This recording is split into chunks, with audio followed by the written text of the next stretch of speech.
What's good, everybody? My name is Nista here. Welcome back to another video. So today I have for you a cheeky little tier list of Vegas attractions. Now, the reason why I wanted to do this is because throughout this last month, I actually took a little cheeky little trip to Vegas, meaning that my opinion is 100% valid. And so this is not every single thing that you can do in Vegas. These are just all of the landmarks and attractions that I went to during my stay. So we got 5 tiers here. We got skip it. If you have extra time, check it out, must see, and this is what you came for. I don't know if this is going to be controversial, but I'm down to see this. So let's see what we got going on. Up first, we have the Shark Reef. Now, this was in, I believe, Mandalay Bay. And all it is a tiny, tiny little aquarium. And I stress that so much. It is a tiny aquarium that just has sharks. It's known for their sharks. And there is a tiny little tube right here with the images where the sharks actually swim over you. Let me just be 100% honest and just be a bit of a dickhead here. It's not as good as it sounds. Essentially, what it is it's kind of just like a really musty, kind of really humid, just like little aquarium that take you about maybe 20 minutes to run through. No shit. And then even the cool part, like with this tube, gets kind of tainted because the whole thing is filled with tourists. So it's just like you can't really enjoy anything either. If you've never seen a shark before, it's kind of dope. But if you've literally seen a shark at any point in your life, then I would honestly skip it. So if you've seen a shark before,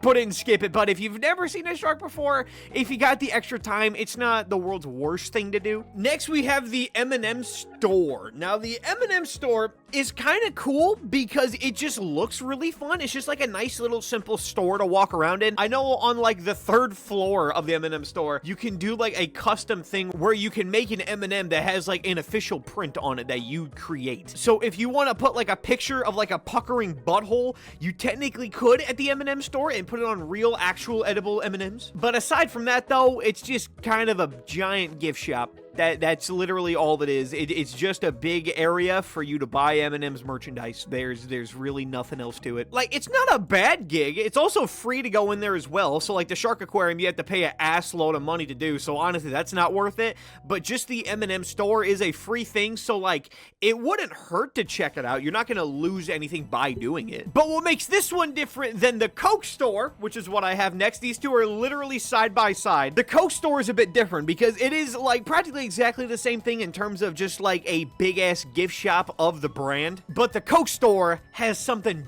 dope in it. There is actually a taste testing kind of game that you can do, and you are handed, what was it? I think it was like 16. It was like 16 different Coke flavors from like around the world, like exclusive to India type of flavors, and you can get like a solo cup of that, and you get like 16 of them, and you get to try them out. There's a fucking Coke that tastes like barbecue sauce. Honestly, for that little game alone, I would say that it's a must-see. It costs nothing to go there, but then to do the actual Coke taste testing, I thought was really, really fun, and I actually had a great time doing it. Almost all of them tasted like complete dog shit, but I still had a great time while I was there. Up next, we got Omega Mart. Now, this one is, yeah, this one was a bit on the disappointing side. I'll be, spoilers out the gate for you. Omega Mart was, like, the #1 thing that I was looking forward to the most, just because I've seen all this stuff about it. It's a real glitch store. It's actually cool as fuck, just the concept and the idea. But then you get there, and it's just kind of dumb. And I don't mean that as in like the worst way of all time, but let me just say this, dude, the fucking game theory videos make it look so much more cooler than it is. I feel like as a kid, Omega Mart would be probably the best place to go. So, like, if you have, like, a small kid in your little repertoire in Vegas, also, by the way, what the fuck you doing in Vegas? You got a small kid with you? That would easily be a this is what you came for if you had a kid with you.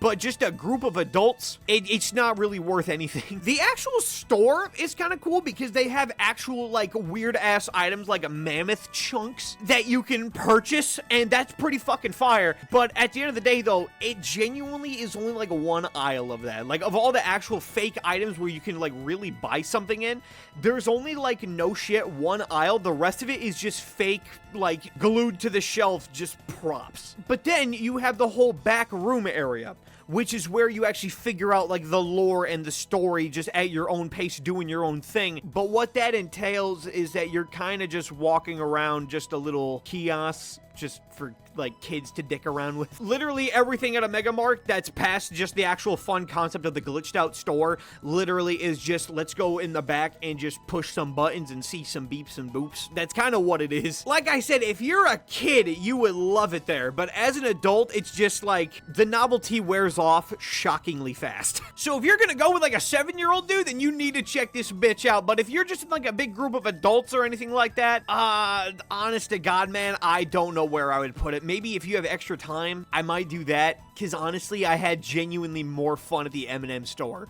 and all that was a gift shop. I would say, honestly, I'd say to check it out. I don't think it's anything that you, like, should be inclined to skip, but, like, I think it's a neat little novelty. It's just that it wears off very fast. Like, you're gonna get there, have a great time for about, like, 30 seconds exploring, and then you're just gonna be like, all right, well, this room looks neat. This room has fun lights. Like, it's just shit like that. It's just like, all right, man, cool. Now we got the Strat, the tallest building in Vegas. Cheeky little tours. You go right up to the top. You get to look out across the entirety of Vegas. There's really nothing much else to it. It is just as simple as that. You just go up like 100 some odd floors to the top of this massive skyscraper, and then you just fucking gaze, dude. That is all it is. But I would be lying out my balls if I said it wasn't cool as shit. I wouldn't say that it's a this is what you came for kind of deal, because, like, if we never did it, I really wouldn't have cared. But I do think that it's fine. There's nothing really wrong with it. I'd say it's a must-see. It's worth the time. If you go there, definitely check it out. But if you don't check it out, you're not really gonna be, like, fucked of your opportunity, you know what I mean? Now, the Ferris wheel, whatever that's called, the observation wheel, I think is what the actual name is, kind of blows. Because it is literally just the Strat Tower, but slightly worse, just because it's not as tall.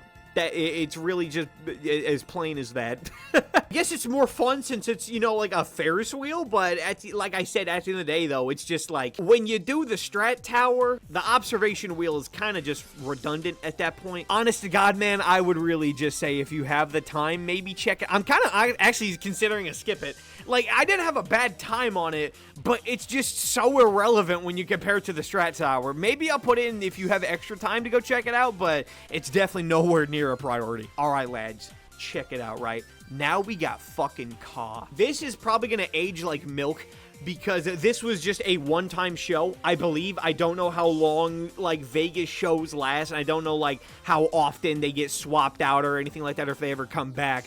But we saw this damn show called Ka, and oh my God, that is probably the best performance I think I have ever seen.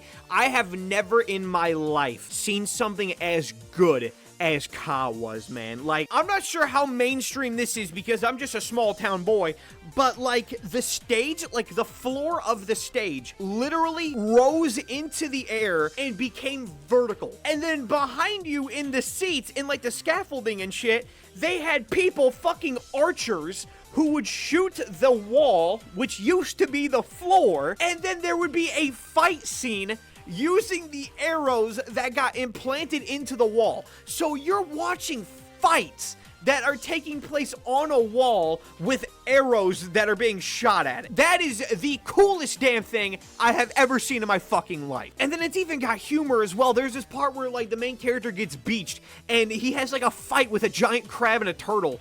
And it's like the best costumes and the best props you've ever seen. Then you got this damn thing, which is like this horrifying spinning wheel of death. Ka was no shit one of my favorite things that we did in Vegas, man. Like, if you go to Vegas, dude, and this shit is playing and you don't go see it, you are a dumbass. You are an actual fucking moron if you do not take the time to go check this bitch out, lad. This is what you came for. That shit was OP as hell. The Pinball Museum was a bit on the okay side, let me just be honest with you. It's a place. So in Vegas, there is a cheeky little collector. I'm pretty sure he's just like a one-guy army, but he has his big own building and he collects like retro pinball machines, right?